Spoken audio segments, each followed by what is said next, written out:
चींटी और हाथी। यह एक प्रसिद्ध नीति कथा है जो बच्चों को सिखाती है कि छोटे से छोटा प्राणी भी कितना महत्वपूर्ण योगदान दे सकता है।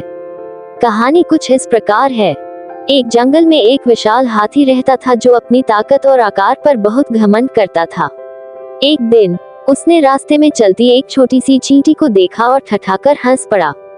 उसने कहा, अरे निकम्मे, तुम्हारा कोई महत्व नहीं है। मैं तुम्हें अपने पैर के नीचे कुचल सकता हूँ और पता भी न चले। चींटी ने विनम्रता से जवाब दिया, हर प्राणी का एक उद्देश्य होता है।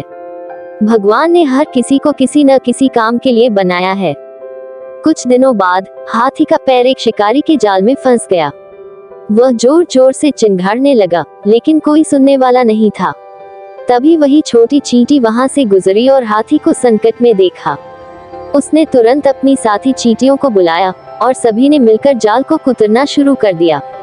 कुछ ही देर में जाल टुकड़े टुकड़े हो गया और हाथी आजाद हो गया। शर्मिंदा हाथी ने चींटी से माफी मांगी और कहा, तुमने साबित कर दिया कि असली ताकत आकार में नहीं होती।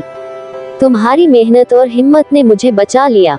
उस दिन के बाद से हाथी ने कभी किसी को छोटा समझकर तुच्छ नहीं जाना। सीख, हर छोटे बड़े प्राणी का अपना महत्व होता है। घमंड करने के बजाय दूसरों की काबिलियत का सम्मान करना चाहिए।